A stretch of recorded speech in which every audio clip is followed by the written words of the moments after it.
Good evening বন্ধুরা, আবারও চলে এলাম তোমাদের সাথে নতুন একটা ভ্লগ নিয়ে। আশা করি তোমরা সবাই মোটামুটি ভালোই আছো, আমরাও কিন্তু মোটামুটি ভালোই আছি। তো এখন কিন্তু সন্ধে অনেকটাই বেজে গেছে, রাত হতে চললো, 7টা প্রায় বেজেই গেছে। আর মাম্মাম না এতক্ষণ জাগনা ছিল, এখন হচ্ছে ঘুমিয়ে পড়েছে। ওই দেখো মাম্মাম জাস্ট ঘুমোলো। ভেবেছিলাম 6টার মধ্যেই ঘুমিয়ে পড়বে, তো ও কিন্তু একদমই 6টার মধ্যে আর ঘুমোলো না। তো এই জাস্ট এখন ঘুমোলো। আর তোমাদের দাদার তো প্রচণ্ড খিদে পেয়ে গেছিলো, তো বলছিল কি যে আমি বাইরে আসো, কিছু খাওয়া দাওয়া করি। তো আমি বললাম আমার আজকে আর যেতে ইচ্ছা করছে না, তুমি একটা কাজ করে তুমি খেয়ে নাও, আমি চা বানিয়ে খেয়ে নিচ্ছি। আমি তো আবার ভীষণ চা, মানে চা পাগল মানুষ, চা না খেলে আমার আবার হয় না। তো ওই যে দেখো ওদিকে চা বসিয়ে দিচ্ছি, আর দুধটা গরম হয়ে গেছে, দুধটা রেখে দিলাম। আর চাটা ওই যে তোমার বানাবো, তাই চাটা বসিয়ে দিয়েছি। আর তোমাদের দাদা বললো যে রাতে কি খাওয়া দাওয়া করবো। তো সত্যি কথা বলতে দুপুরবেলা হচ্ছে 2 রকম ভাজা করেছিলাম আর কলার তরকারি করেছিলাম। তো অল্প একটু কলার তরকারিও রয়েছে আর ভাজাও রয়ে গেছে, মানে করলা ভাজা করেছিলাম আর ঢেঁড়স ভাজা করেছিলাম। তো 2 রকমেরই ভাজা রয়ে গেছে, অল্প একটু ভাতও রয়েছে। তো তোমাদের দাদা বেশ কিছুদিন থেকেই বলছিল যে বিরিয়ানি খাবে, বিরিয়ানি খাবে। ও তো খুব একটা ভালোবাসে না। ওই লাস্ট কবে তোমাদের সাথে একবার মানে ছেড়েছিলাম ভিডিওটা, ওই তখনই অল্প একটু খেয়েছিল, খুব একটা বেশি খায়নি। তো বেশ কিছুদিন থেকেই বলছিল যে বিরিয়ানি খাবে। তো সত্যি কথা বলতে দুপুরবেলা রান্না করি, মানে রাতেরও হয়ে যায়। তো আবার হচ্ছে করে আবার তরকারিটা নষ্ট হয়ে যাবে সেই ভয়ে না, আর রাতে বিরিয়ানি টিরিয়ানি কিছু বানাই না। তো আজকে রাতে কিছু ভাজাগুলো আছে, তো চিন্তা করলাম কালকে দুপুরবেলাও তো ভাজাটা খেতে মানে খাওয়া যাবে আর কি।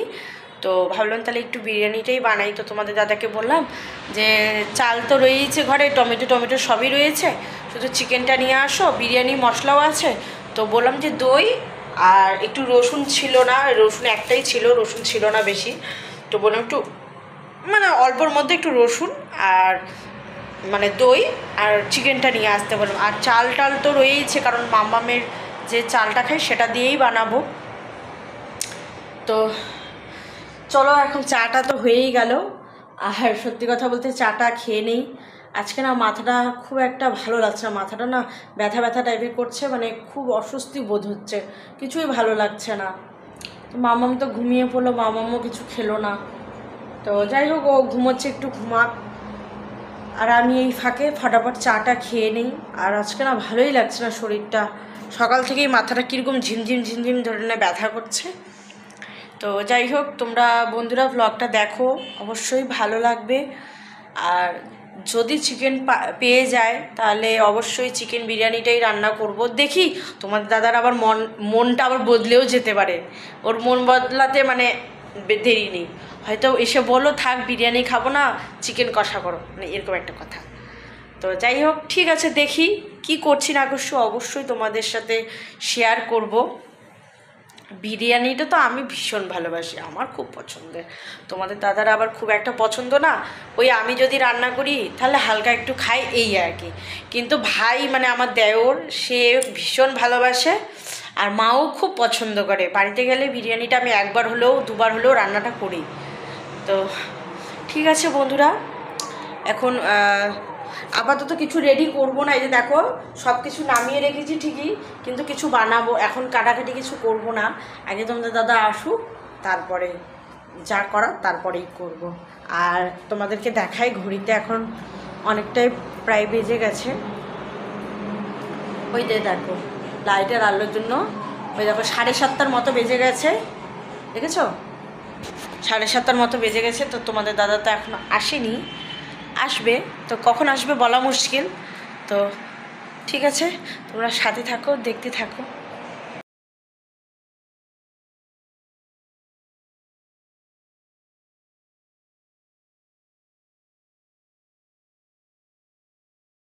তো এই যে দেখো বন্ধুরা, এখানে সব কিছু আমি রেডি করে রেখেছি। এই যে দই নিয়ে এসছে, এখানে লঙ্কা হালকা একটু, আলু টালু সব কেটে রেখেছি। আর এই যে চালটা এখানে ভিজিয়ে রেখেছি। আর মাংসটা ওটা এখন বের করবো, বের করে ধুবো। তো ঘটনাটা কি হয়েছে বলো তো, মানে তোমাদের দাদা হচ্ছে মানে বিরিয়ানির যে অরিজিনাল চালটা সেটা হচ্ছে এই জায়গাটাতে খুঁজছে, সম্পূর্ণ মানে সমস্ত দোকানে খুঁজেছে, সেই চালটা আর পাইনি। এবার তো আমি বললাম কি যে ঠিক আছে, যেটা মানে বাসমতি চালটা যেটা পাচ্ছ সেটাই নিয়ে আসো। বলে কি তোমাদের দাদা বলে কি, দেখো বাজারের মধ্যে যে বিরিয়ানিটা রান্না করা হয় সেটা চালটার জন্যই কিন্তু টেস্ট লাগে, সেটা তো 100 বার চালটার জন্যই খেতে টেস্ট লাগে। তো তো বলে কি যে সেটা যদি না হয় তাহলে কি আর খেতে ভালো লাগে, তো যেটার মধ্যে যেটা হয় সেটাতেই কিন্তু খেতে টেস্ট লাগে, তোমাদের দাদার এরকম কথা।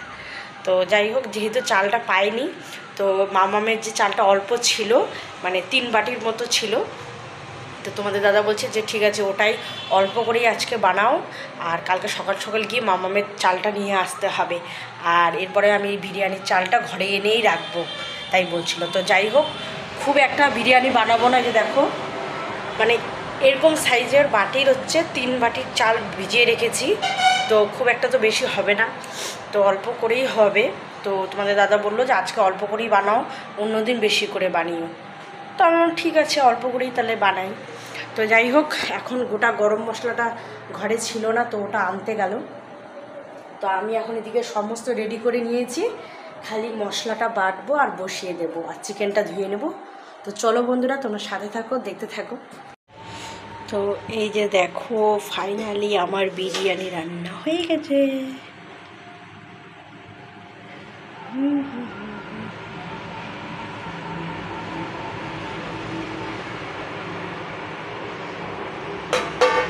কেমন হয়েছে তোমরা কিন্তু অবশ্যই জানিও। তো ঘড়িতে কিন্তু এখন অনেকটাই রাত বেজে গেছে, আর আমার রান্নাটা কমপ্লিট, মামামকেও খাওয়ানো কমপ্লিট হয়ে গেছে। তো আমরা দুজন এখন খাবো, শুধু এতটুকুই অপেক্ষা, তার মধ্যে কারেন্ট গেল চলে, ঠিক আছে। তো যাই হোক, এমার্জেন্সি লাইটটা জ্বলছে জন্য এই ঘরটা আলো আছে, ওই ঘরে হচ্ছে মানে ইনভার্টার আছে, তোমাদের দাদাটা সেট করছে, এখনও অবধি সেট হয়নি। আর আকাশের পরিস্থিতি খুব একটা ভালো নেই। তো আকাশের পরিস্থিতি একদম খুব মানে মিষ্টি একটা পরিবেশ, অল্প অল্প হাওয়া হচ্ছে, ঝিরিঝিরি বৃষ্টি হচ্ছে, তার সাথে মেঘ ঘুরঘুর করছে, আর মামা কিন্তু খুব ভয় পেয়ে যাচ্ছে, বুঝলে, খুবই ভয় পেয়ে যাচ্ছে। তো অনেকদিন পর কারেন্ট গেল, এখন তো গরমকাল চলে এসেছে, মানে কারেন্ট বারবার মানে যাবেই আর কি, কোনটা ব্যাপার, সারাদিনে যে কয়বার যাবে, মানে এদিকে গরমে হাঁপিয়ে যাবো আর এদিকে কারেন্ট যাই দিয়ে থাকবে, এরকম একটা ব্যাপার। তো যাই হোক, ওইদিকে ওই যে দেখো লাইট ইনভার্টারটা ঠিক করেছে, তো ওই ঘরে লাইটটা জ্বলিয়ে দিয়েছে, ভালো হয়েছে একদিকে। তো বাইরে কিন্তু খুব লাইটিং করছে, আর একটু হাওয়াও দিচ্ছে, আর তার সাথে সাথে বৃষ্টিও ঝিরিঝিরি হচ্ছে। তো আমাদের তো আমার খুব খিদে পেয়ে গেছে, না এখন খাওয়া দাওয়া কিছু কমপ্লিট হয়নি, তোমাদের দাদা ইনভার্টার নিয়ে লেগে পড়েছে, আর কারেন্ট নেই, তো আমার মনের মধ্যে একটু ভয় লেগে গেছে, কারণ হচ্ছে কারেন্ট না থাকলে ট্যাঙ্কিতে জল ফুরিয়ে যাবে, ব্যাস ঝামেলা একটা হয়ে যাবে, তাই না, তাই বাথরুমে একটু জল ভরে রাখছি। তো যাই হোক, তোমরা সাথে থাকো, দেখতে থাকো, এটাই বলবো। তো দেখাই তোমাদেরকে, দাঁড়াও।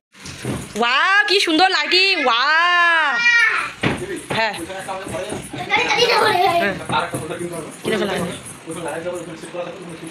ও ঠিক আছে।